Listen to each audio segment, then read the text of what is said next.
Okay, good morning. So we're back to our Only for Men lecture. Women shouldn't be listening to this. If they do, they'll have worse shalom bayit problems than they do have now. Today we're going to start with a letter which was written from a wife to her husband. They live about 12 years or so, 4 or 5 kids. Yeah, and she's writing the following. Hi, I know you're working, but I need to say this now. I can't wait a second longer. My voice isn't being heard. I'm being verbally abused. I don't feel like I'm being taken care of by a man.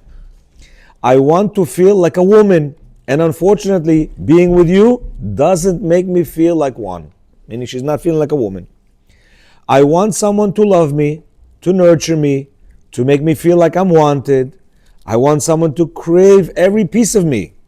I want someone's love and attention for the rest of my life.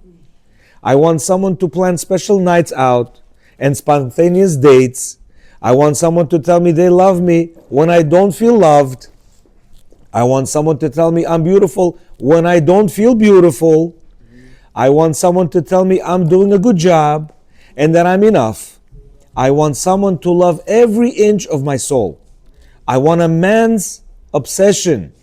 I want someone to show they love me in front of other people and not be embarrassed to show that they love me in front of others. Unfortunately, I know that's not what you can offer me. She didn't bash him, by the way. She's telling she's telling him what it is and what he can offer or not. And she knows that so many years she lived with him, he couldn't offer this. I feel like I'm drowning in an ocean. I know I'm a bad wife. I'm selfish. I'm a liar. I'm lazy. I'm dumb. I'm stupid. I'm a bad mother. By the way, these are all the things that he's been telling her for the past 12 years, yeah? Because like this, like that, you don't know this, you this, right? So she's telling him this, yes, I am these things. I know your list goes on, she says. I feel like I'm an object to you. No, I sent it to him, Rabbi. I sent it to him so I could read it because I can't read it. Listen to this. No, it's not his wife. His wife is good. Huh? I don't know if I could send it to you, but well okay. I will. I will listen. Listen, Rabbi. Listen. They came to get a certificate. Listen. Guys, let's not get off. I know the list goes on. I feel like I'm an object to you. Are you listening to this? Is all the things we've been learning right now for the past several months, yeah? I feel like an object to you, yeah? And I can no longer put up with these feelings. I'm crashing within my own thoughts. I made my decision that I'm done arguing. I'm done proving my point. I'm done trying. I come first. My well-being comes first for the sake of my children. And I need to be well, and mentally and emotionally, I'm not well. I know you have a lot against me. You have so much to say. I'm sorry for ruining your life. It is so sad that you know exactly the way to me and you just never simply try to do it. You hear what he's saying? She says, I know you have the key to my heart. This is the wife selling to her husband. I know you have it, but you don't do it. Listen to this. I don't know why you think your ways are getting you somewhere when they are not. Many men say, she's going to listen to the way I'm going to how do you say it? Direct. Lead. Teacher. Not preach. Vaspitovets. How do you say that? I'm an educator. Discipline her. I'm going to discipline her my way. She goes, why do you feel that your way is going to work? It's not working. Yeah? He says, sorry. Yeah? I don't know why you think your ways are getting... Is that I always crave for communication and to speak to a man who would make me feel secure and safe. Unfortunately, I don't get any of it with you. You're like a robot. Whatever you're told to do or say, that's what you do. Therefore, having said that, all that I said, I'm letting you know that I can no longer live like this because I will really crash. If you want to end things on a good note, I'm willing to do it. She's not telling him, give me a divorce. She says, if you want, I'm ready to get divorced. If you want, I'm ready to, to work. But what's the plan? Let me know what steps you want to take further. When I read this, I was like, why? This is every single woman. Every single woman. But to a degree. She could be 20% feeling like this. She could be 40% feeling like this. 50, 60% feeling like this. Or about 90% feeling like this. This woman is 90% done. She's not 100% yet. Why? Because she'll crack at 100%. She'll crack at 100%. You understand? But she's already at a 90%. You know, if we understand this, she didn't bash him in any way. Maybe she bashes him at home, whatever. I don't know what she does at home. I don't know who this woman is. It's not in our community. It's a letter that I received from somebody. But I'm saying she didn't bash him. She might have bashed him there. But at this point, she's talking to him straight like a professional, logical woman, which is not normal, by the way, because women are very illogical. They're very emotional. In here, we should have heard so many emotions. But you know what? She is as if she read the book of the Shalom Arush book, and she just broke it down to him in a way that's saying, my friend, this is how I feel, and you're not giving this to me. You hear? And for the past 6 months already, or whatever, 5-6 months, we've been learning what to do exactly that. Notice that she's speaking in the third person. I need a man. She's not saying you're not a man. No. She said, exactly, I need a man who's going to make me feel fulfilled. I need to communicate with you. Communication not going, Nagzi, Saramala, what's to eat? They hate that. A person calls home, hey, sweetie, how are you? What's for dinner? Oh, man, I got in trouble. You only call me for dinner? You call me to find out what's for dinner? You're nice, right? So it's why they understand every single inch of what you think you know, which you don't know. You understand? So this woman, honestly, speaks for every single woman in this world. But she mamish put it in such a way that we have to incorporate it into the book. We have to print this in the book and let the man read this and to understand how a woman could be feeling, to what degree should be drowning in the ocean, as she says, and we bichlal don't know anything. If you ask this man, hey, how's everything at home? He'll be like, everything's good. Little does he know that she is basically, dying, and she doesn't know who to help. I gave an example last night. We had a class last night.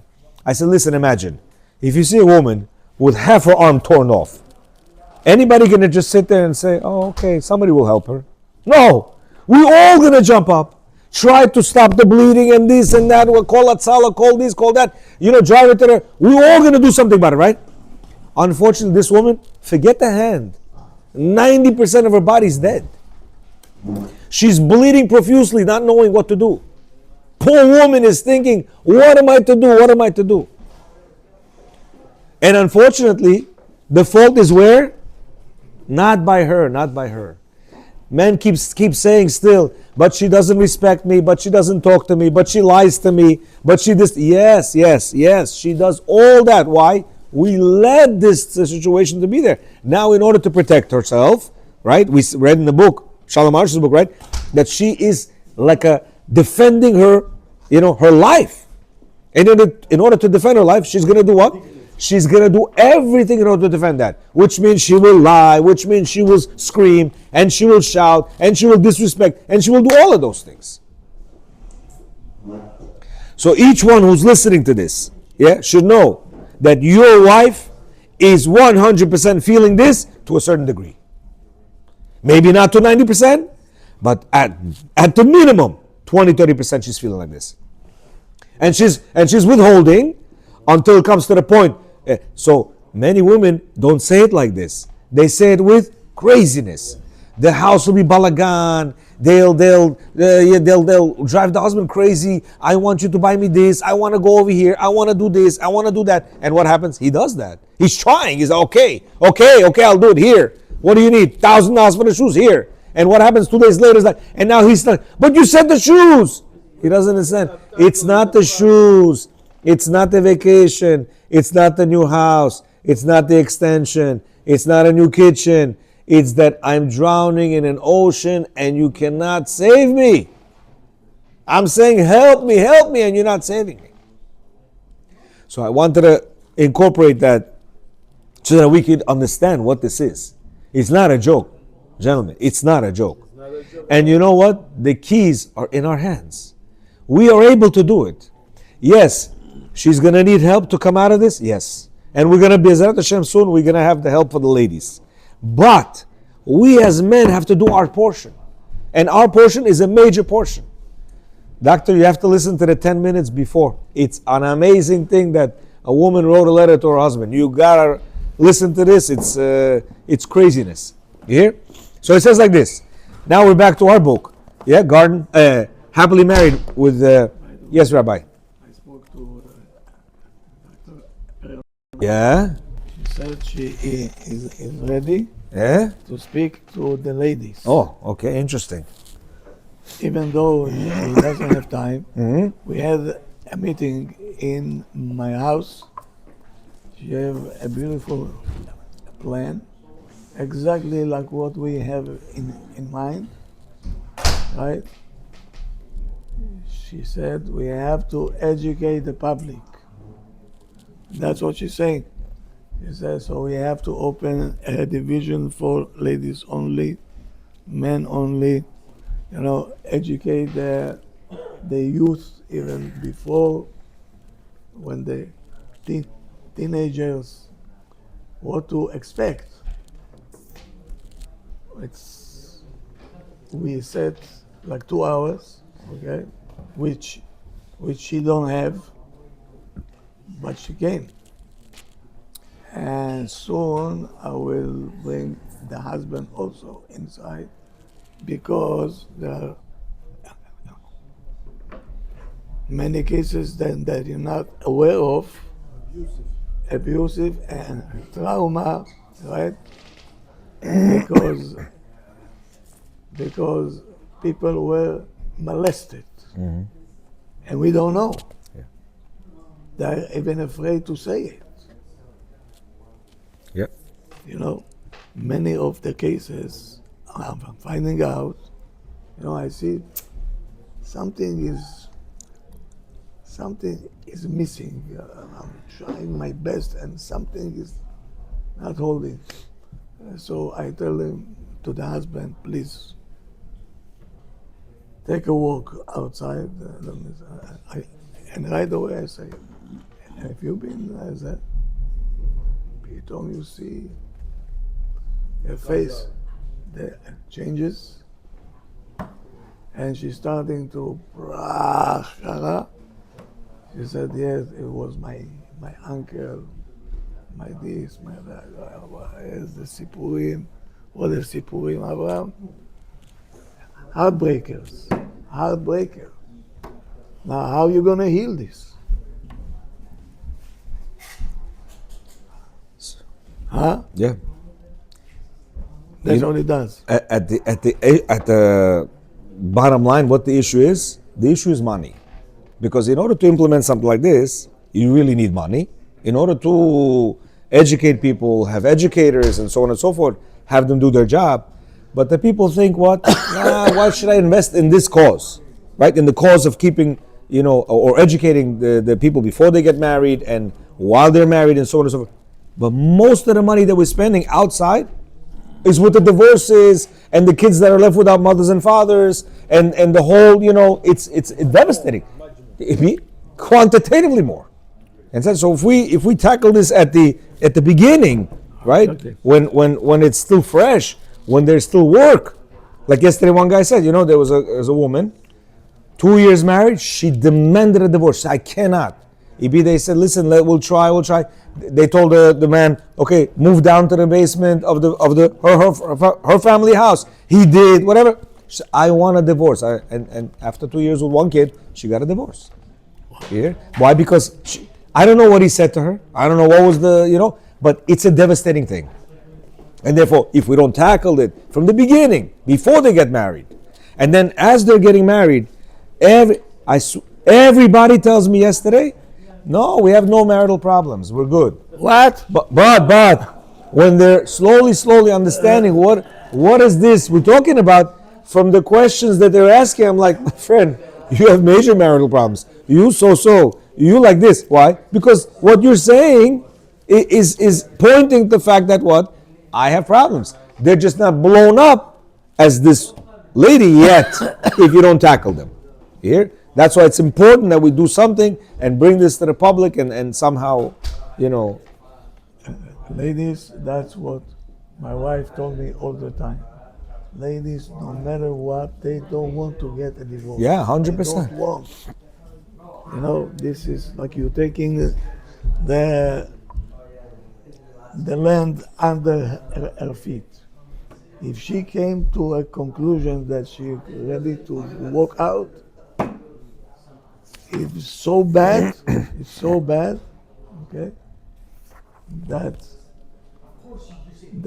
the question is why they waited so long. That's the problem, you know. We have to implement education.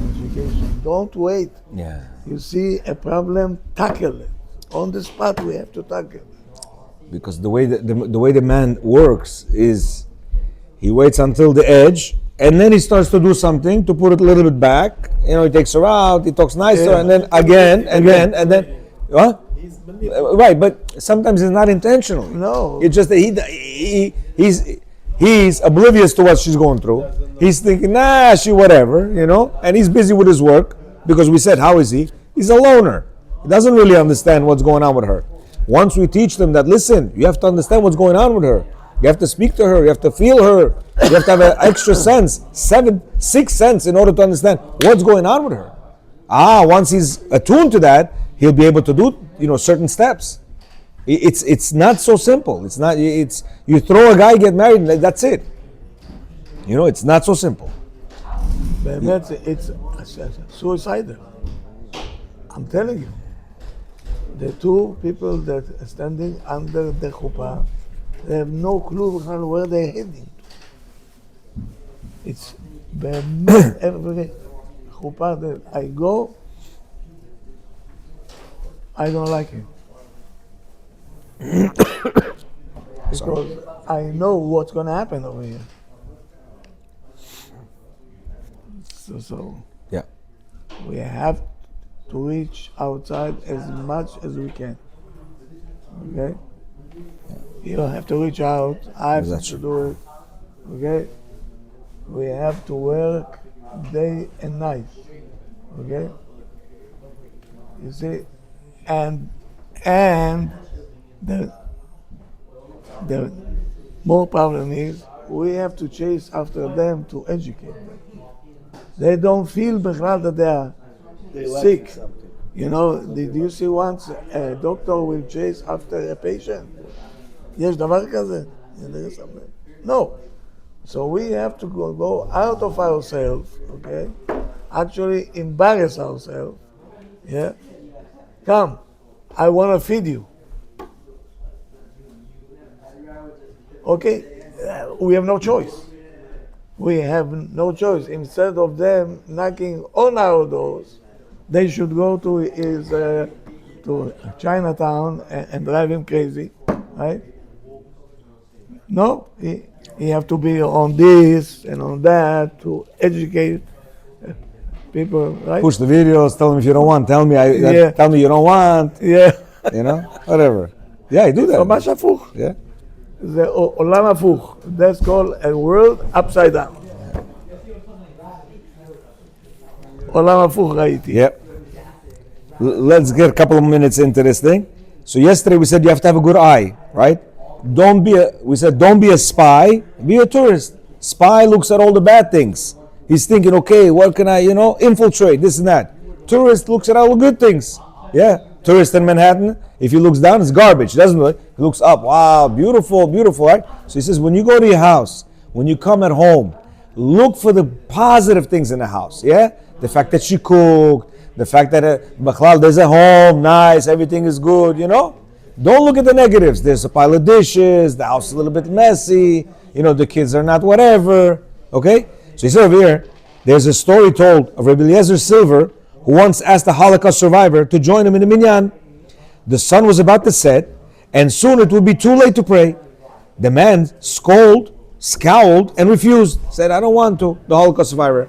The rabbi asked him, why his reaction was so negative, and he replied that in the concentration camps, he had seen a Jew who managed to conceal a book of Tehillim, and he was selling the privileges to read Tehillim.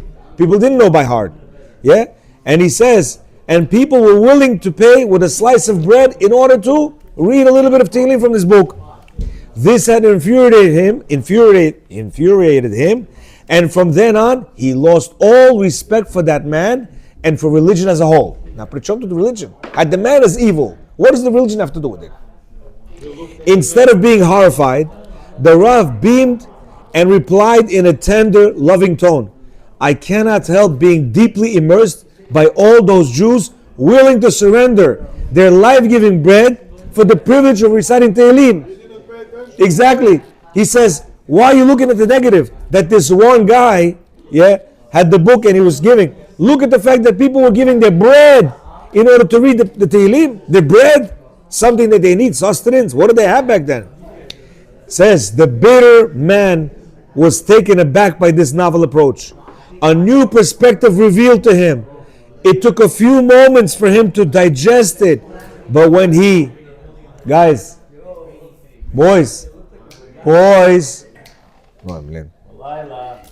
he says, but when a few moments passed, when it was revealed to him, it took a few moments for him to digest it, but then he nodded and joined Rabbi Silver to complete the Quorum. He actually went to the minyan, thinking people will give their bread in order to read a little bit Tehillim. So basically he's saying, we have to look at the positiveness of our marriages, not the negativity. The negative aspects will always be there. He says, what a polar difference in viewing the same incident, but a different way. It was so great that it had the power to effect a total change of heart and a new perspective on life. From a bad eye to a benevolent eye, to a favorable one, which stood by him for the rest of his life. We have to accustom ourselves in order to look at the positive aspects of our wives, positive aspects of our family, of our kids, of the people we're around. He says, Rabbeinu Bachya teaches us in Duties of the Heart. He says that the tongue is the pen of the heart. Just as it reveals a person's thoughts, so does the tongue reveal what is in a person's heart and reflects his character. Interesting. You hear what he says? He says the way you speak is exactly what you're thinking and what you're feeling. He says it works both ways, however. A person's thoughts influence his speech, while his speech also affects his thoughts. A person who trains himself to only speak positively about the world in general, while distancing himself from speaking evil against anyone and anything, will become a good person in his very essence. You hear? And his thoughts will follow the path accordingly. The external will influence the eternal. Interesting, yesterday my son shows me a thing where it says something green and some other word. So he says, depending on what you're going to look, you're going to hear that. But the audio, you saw that?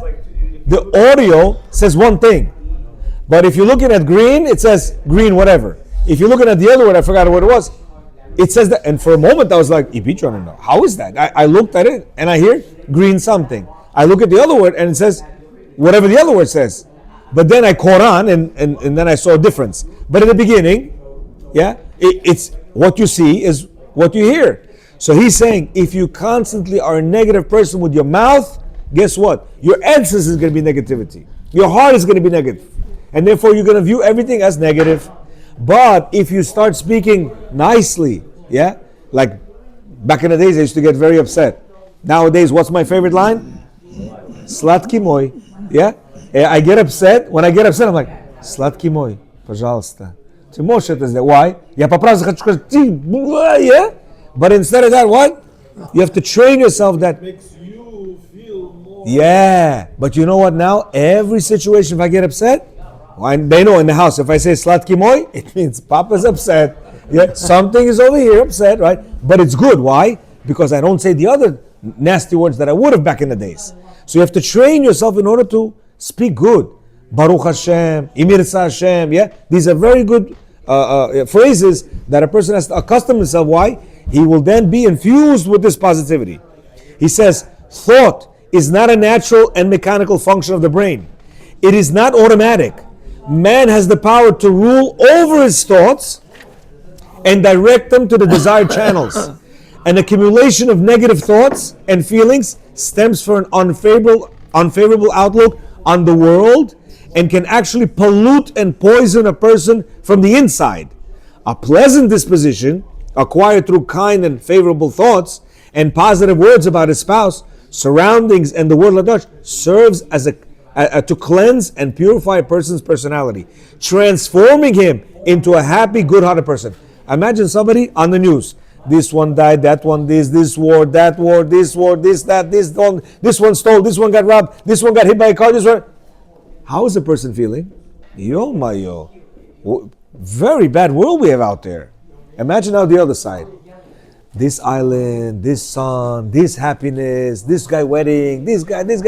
How is the person going to feel? He's going to feel completely different. Now, the one who only saw the good stuff, he doesn't even know that stuff exists. You come, did you hear about the war in Israel? War? What war? He's not, I'm not in the same, and we're living in the same world. We're sitting in the same shul. We're doing almost the same thing, but yet one, he's worried, oh my God, war, this, that, and the other one's thinking, what a beautiful world. And that's what he's trying to say. And it is a choice. Yes, he says it's a choice. You pollute your brain with the stupidity that you're thinking of. It will build him into one healthy, both in body and mind.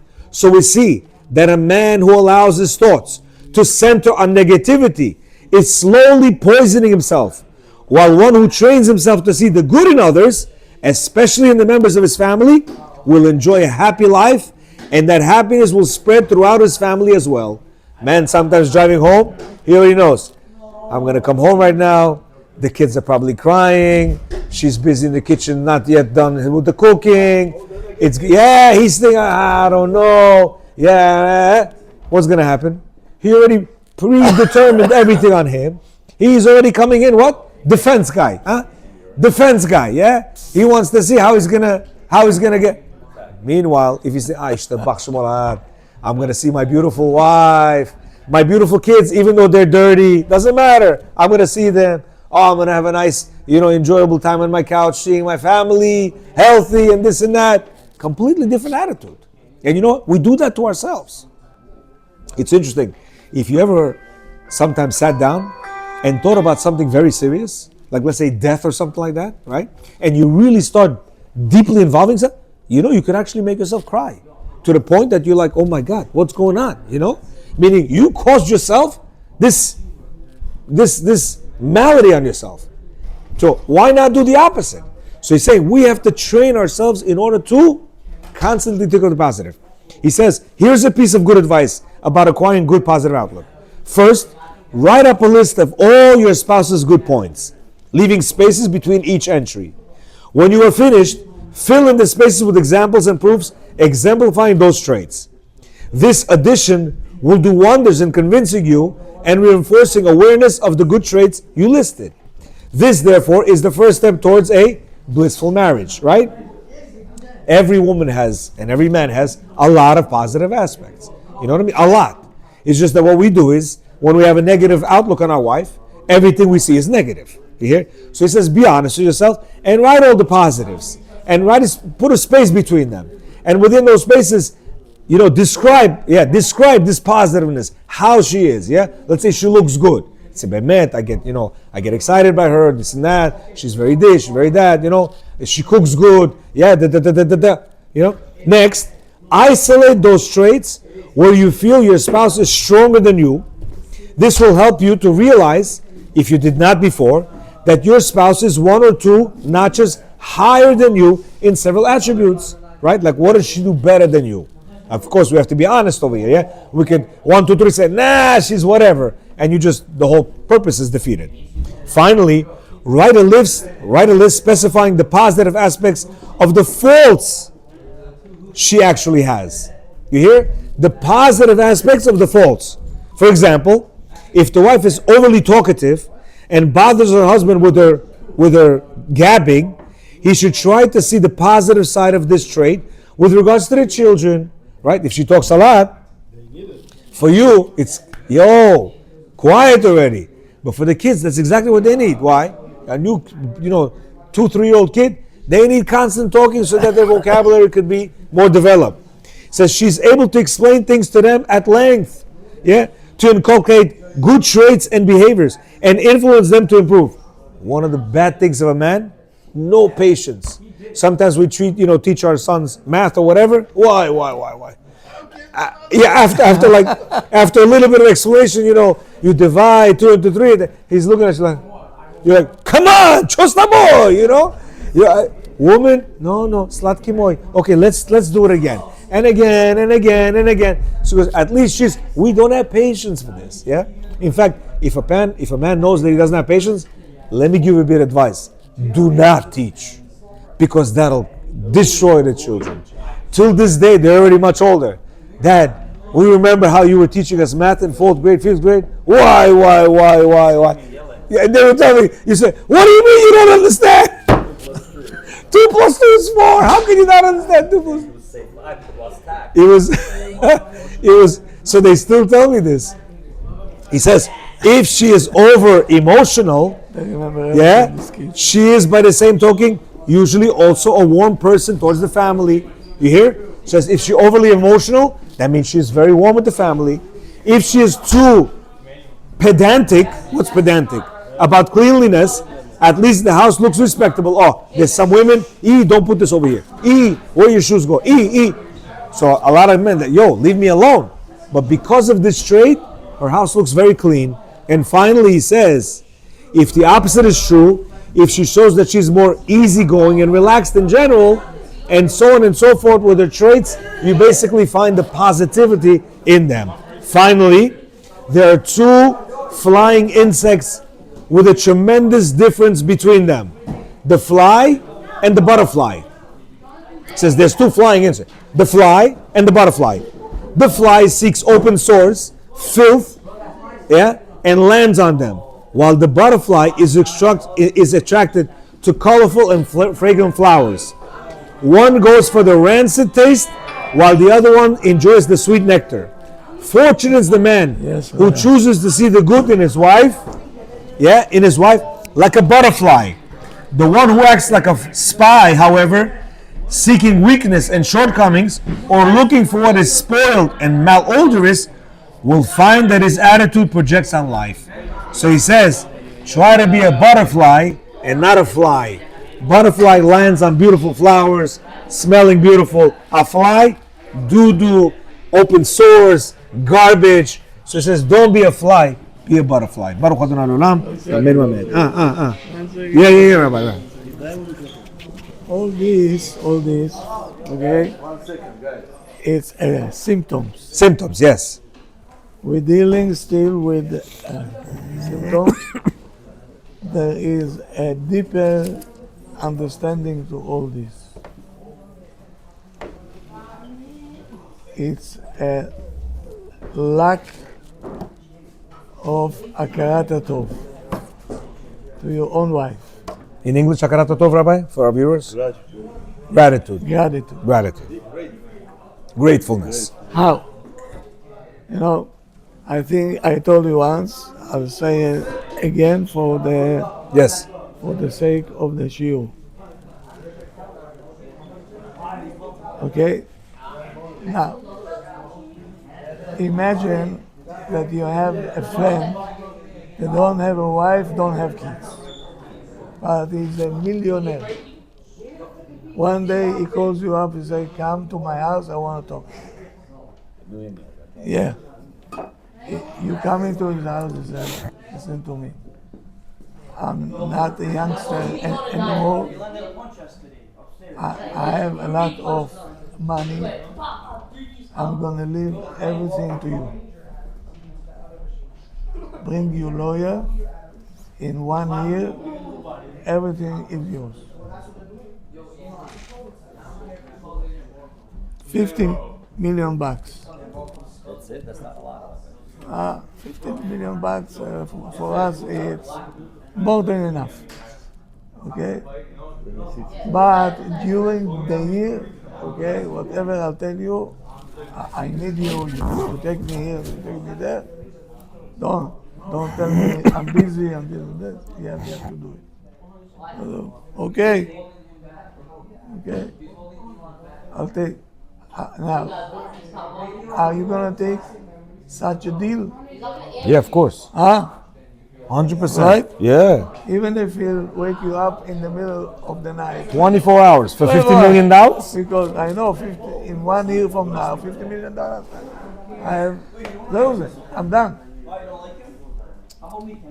Now, now, are you are you ready to sell your child? 50 million? Yeah. Depends which one. No, I'm just kidding. Of Are course you, not. No, right? 100 million, half a trillion, no price on this. So now you look at the wife, okay? That she's bringing you a child that you saying by yourself, I don't want to sell it even for $1 trillion. Poinel, brat. You don't want to sell it. Why? So for 50 million, even if you're going to abuse you for 1 year, you're ready to take it. But here, why Checkmate on aren't Jazdil, you brat. ready? That's what's been taught in the yeshiva. That's what my yeshiva said. You said your Torah is worthless if you don't have gratitude. Your wife going to the hospital, her life is on the line. Her life is on the line. Do you understand what I'm saying? He says. If it's Yom Kippur, Shabbat, or that, you put her in the car and you take her to the hospital if she have to give birth. She is in danger. In order to bring you a child will be called on your name, not on her name.